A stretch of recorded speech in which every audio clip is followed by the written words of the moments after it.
നീതി കിട്ടിയിരിക്കുന്നു. അത് ബിൽക്കിസ് ബാനുവിന് മാത്രമല്ല നീതി കിട്ടിയത്. ഇന്ത്യയിലെ സ്ത്രീജനങ്ങൾ, തെരുവിൽ ആക്രമിക്കപ്പെടുന്നവർ, നീതി നിഷേധിക്കപ്പെടുന്നവർ, ന്യൂനപക്ഷം, അവരുടെയൊക്കെ ഒരു പ്രതീക്ഷയ്ക്കുള്ള ഒരു സൂര്യവെളിച്ചമായിട്ടാണ് ഈ വിധിയെ ഞാൻ കാണുന്നത്. അതിന് ഒട്ടേറെ കാരണങ്ങളുണ്ട്. എങ്ങനെയാണ് ഈ കേസിൽ സിസ്റ്റവും സ്റ്റേറ്റും വേട്ടക്കാർക്കൊപ്പം നിലയുറപ്പിച്ചത് എന്ന് കേസിൻ്റെ വിചാരണ വേളയിലും തുടർന്ന് ഈ 11 പ്രതികളും പുറത്തിറങ്ങാനിടയായ സാഹചര്യത്തെക്കുറിച്ചും ഉണ്ണി ബാലകൃഷ്ണൻ വിശദമായി വിശദീകരിച്ചു.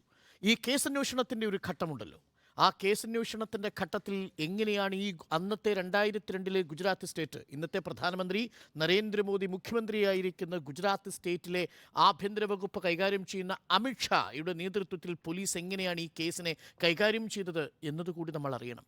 ഈ സംഭവം നടക്കുന്നത് നേരത്തെ സ്മൃതി സൂചിപ്പിച്ചതുപോലെ 2002 മെയ് മാസം 3-ാം തീയതി. സംഭവം നടന്നു കഴിഞ്ഞതിന് ശേഷം 14 പേരെ കൺമുന്നിൽ വെച്ച് ബിൽക്കിസ് ബാനുവിന് നഷ്ടപ്പെടുന്നു. 3 വയസ്സുള്ള സാലിഹ എന്ന പെൺകുട്ടിയുടെ കാല് പിടിച്ച് നിലത്തടിച്ചാണ് കൊല്ലുന്നത്. 5 വയസ്സുള്ള ഭ്രൂണാവസ്ഥയിലുണ്ടായിരുന്ന കുഞ്ഞിനെ സാക്ഷി നിർത്തിയാണ് അവർ ആക്രമിക്കപ്പെടുന്നത്. അബോധാവസ്ഥയിൽ ബിൽക്കിസ് ബാനു ഉണർന്നെഴുന്നേൽക്കുമ്പോൾ ഒരു ആദിവാസി സ്ത്രീ കൊടുത്തൊരു കുപ്പായവും ഇട്ടുകൊണ്ടാണ് തൊട്ടടുത്തുള്ള പോലീസ് സ്റ്റേഷനിലേക്ക് പോകുന്നത്. പോലീസ് സ്റ്റേഷൻ്റെ പേര് ലിംഖേദ. പോലീസ് സ്റ്റേഷനിലെത്തുമ്പോൾ അവിടെ ഉണ്ടായിരുന്നത് ഒരു ഹെഡ് കോൺസ്റ്റബിളാണ്. ആ ഹെഡ് കോൺസ്റ്റബിളിനോട് ഈ ബിൽക്കിസ് ബാനു തൻ്റെ കഥ വിവരിക്കുന്നുണ്ട്. പക്ഷേ ഹെഡ് കോൺസ്റ്റബിൾ പേനയെടുത്തതൊന്ന് കുറിക്കാൻ തയ്യാറായില്ല ഉണ്ണി ബാലകൃഷ്ണൻ. അവിടെ തുടങ്ങുന്നു ഈ കേസിലെ ഈ സ്റ്റേറ്റ് എങ്ങനെയാണ് ബിൽക്കിസ് ബാനു എന്ന ഒരു സ്ത്രീയെ, ഇന്ത്യയിലെ സ്ത്രീത്വത്തെ അപമാനിച്ചത് എങ്ങനെയാണ് എന്നതിൻ്റെ കഥ തുടങ്ങുന്നത് അവിടെയാണ്. ആ പോലീസുകാരൻ്റെ പേര് സോമഭായ് ഗോരി എന്നാണ്. ആ സോമഭായ് ഗോരിയെ പിന്നീട് കോടതി ശിക്ഷിച്ചു. തൻ്റെ ഡ്യൂട്ടിക്ക് വിഘ്നം വരുത്തുക മാത്രമല്ല, ഒരു നിസ്സഹായ നിരാലംബയെ റേപ്പ് വിക്ടിം വന്ന് പരാതി പറയുമ്പോൾ ആ പരാതി എഴുതിയെടുക്കുന്നതൊരു വിമുഖത കാണിച്ച ഈ സോമഭായ് ഗോരി എന്ന് പറയുന്ന ഹെഡ് കോൺസ്റ്റബിൾ തുടങ്ങി ഇന്ന് ഏറ്റവും ഒടുവിൽ ഈ കോടതിയെ കബളിപ്പിക്കത്തക്ക രീതിയിൽ പോളിസി മറച്ചുവെച്ച ഉദ്യോഗസ്ഥരടക്കം ഈ വിധിന്യായത്തിൽ പ്രതികളായി നിൽക്കുന്നു എന്നതാണ് ഏറ്റവും പ്രധാനപ്പെട്ട കാര്യം. അന്വേഷണത്തിൻ്റെ വേളയിൽ മറ്റൊരു ഘട്ടമുണ്ട്. നമ്മളുടെയൊക്കെ സിരകളിൽ മരവിപ്പിക്കുന്നതാണ്. നമുക്കിത് കേട്ടുകേൾവിയില്ലാത്തതാണ്. CBI കേസന്വേഷണം ഏറ്റെടുക്കുമ്പോൾ ആ കേസന്വേഷണത്തിൻ്റെ ഒരു ഘട്ടത്തിൽ പോസ്റ്റ്മോർട്ടം കഴിഞ്ഞ് മൃതശരീരങ്ങൾ പരിശോധിക്കാൻ പോകുന്നുണ്ട്. 7 മൃതശരീരങ്ങളുടെ തലയിലുണ്ടായിരുന്നില്ല ഉണ്ണി ബാലകൃഷ്ണൻ. തല മാറ്റിയിരുന്നു ശരീരത്തിൽ നിന്ന്. എന്തിന്? ഐഡൻറ്റിഫൈ ചെയ്യാതിരിക്കാൻ വേണ്ടി. CBIക്ക് കുറ്റാന്വേഷണം നടത്തുന്ന ഘട്ടത്തിൽ തല വെട്ടിമാറ്റിയെടുത്ത് ശരീരത്തിൽ നടത്തിയെടുത്തൊരു സംവിധാനം നമ്മുടെ ഇന്ത്യ റിപ്പബ്ലിക്കിൻ്റെ ഭാഗമായിരുന്നുവെന്ന് നമുക്ക് മരവിക്കുന്ന മനസ്സോടുകൂടി മാത്രമേ കേട്ടിരിക്കാൻ സാധിക്കൂ. അങ്ങനെയൊക്കെയാണ് അന്വേഷണത്തിൻ്റെ വേളയിൽ ചെയ്തത്. അതേ സ്റ്റേറ്റിൽ നിന്ന് നമ്മൾ പ്രതീക്ഷിച്ചത് തന്നെയാണ് 2022 ഓഗസ്റ്റ് 15-ാം തീയതി നമ്മൾ കേട്ടത്. ഗുജറാത്ത് സർക്കാർ തങ്ങൾക്ക് അധികാരമില്ലാത്ത ഒരു കാര്യത്തിന് അനുമതി നൽകിയിരിക്കുന്നു. അതാണ് ഈ കേസിലെ ഏറ്റവും പ്രസക്തമായൊരു ഭാഗം. BV നഗരജ്ഞ പറയുന്നു, മഹാരാഷ്ട്ര കോടതി, മഹാരാഷ്ട്രയിലെ മഹാരാഷ്ട്രയിൽ സ്റ്റേറ്റ് ഗവൺമെൻറ്റിനാണ് ഈ റിമിഷൻ പോളിസി അനുസരിച്ച് നിലവിൽ ട്രയൽ കോർട്ട് നടക്കുന്നത് എവിടെയാണോ ആ സർക്കാരിൻ്റെ അഭിപ്രായമാണ് ആരായേണ്ടത്. പക്ഷേ അത് സൗകര്യപ്രദം മറച്ചുവെച്ചു എന്ന് 2023 സുപ്രീം കോടതിയിലെ ഉത്തരവിൻ്റെ അടിസ്ഥാനത്തിൽ. ഇടയ്ക്ക് ചില വെളിച്ചങ്ങൾ ഉണ്ടാകും, നമ്മൾ അംഗീകരിക്കണം. കാരണം വെച്ചാൽ ഗുജറാത്ത് ഹൈക്കോടതി ഇതേ കാരണം പറഞ്ഞ് തള്ളിക്കളഞ്ഞു. ഇനിയുമുണ്ട്. സുപ്രീം കോടതി കൊടുത്തത് ഒരു കൺവിക്റ്റിന് റിലീസ് ചെയ്യാനുള്ള ഒരു കൺവിക്റ്റിന് മാത്രം, ഒരു പ്രതിക്ക് മാത്രം റിമിഷൻ പോളിസി ബാധകമാക്കുന്നതിനെ കുറിച്ച് അഭിപ്രായം ആരായുമ്പോൾ ഗുജറാത്ത് അവിടെ ആ ഘട്ടത്തിൽ കോടതി പറയുന്നുണ്ട് സ്റ്റേറ്റ് പരാജയപ്പെട്ടത് എവിടെയാണ്. ഇങ്ങനെ വസ്തുതകൾ മറച്ചുവെച്ചതിനെതിരെ ഈ സർക്കാർ നിശബ്ദമായി നിന്നു. മാത്രമല്ല, കോടതിയിൽ തെറ്റ് കാണിച്ചു കൊടുക്കേണ്ട സർക്കാർ കാണിച്ചു കൊടുക്കാതെ വേട്ടക്കാരനോടൊപ്പം നിൽക്കുന്ന അവസ്ഥയുണ്ടാവുന്നു. അതാണ് പറയുന്നത് the state does not seek the review എന്നാണ് പറയുന്നത്. അതുകൊണ്ട് തന്നെ ഗുജറാത്ത് സർക്കാരിനെ നേരിട്ട് വിമർശിക്കുന്ന ഭാഗം തന്നെ ഈ വിധിയിലുണ്ട്.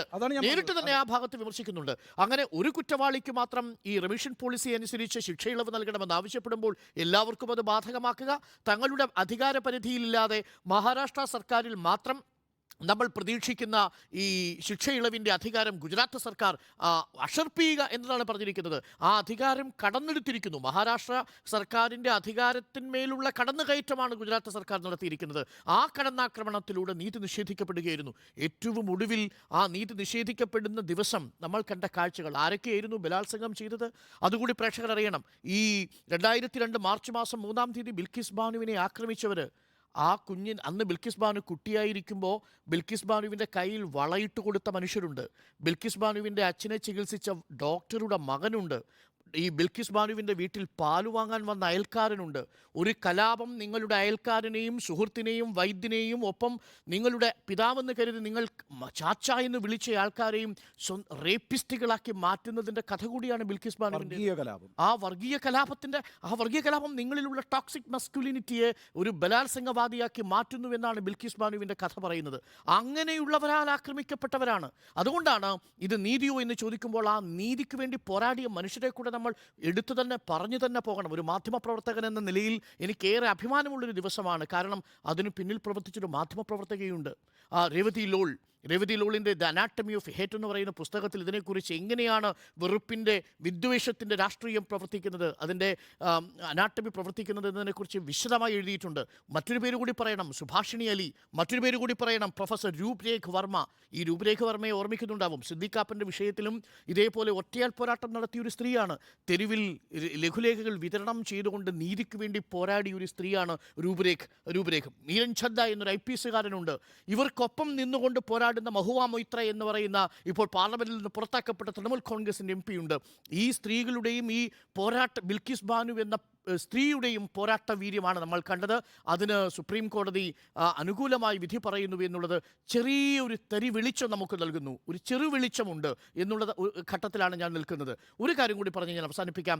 ഈ ഘട്ടത്തിലാണ് നാഴികയ്ക്ക് 40 വട്ടം നാരീശക്തിയെക്കുറിച്ച് പ്രധാനമന്ത്രി നേരത്തെ സ്മൃതി പറഞ്ഞതുപോലെ നമ്മളെ ഓർമ്മിപ്പിച്ചുകൊണ്ടിരിക്കുന്നത്.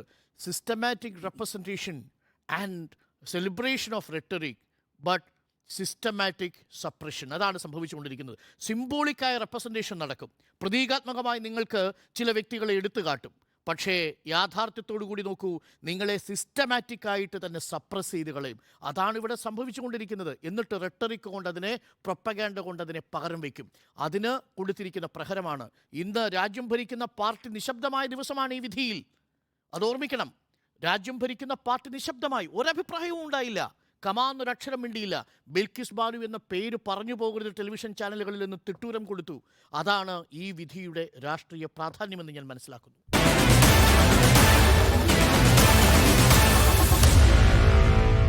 Meet the editors.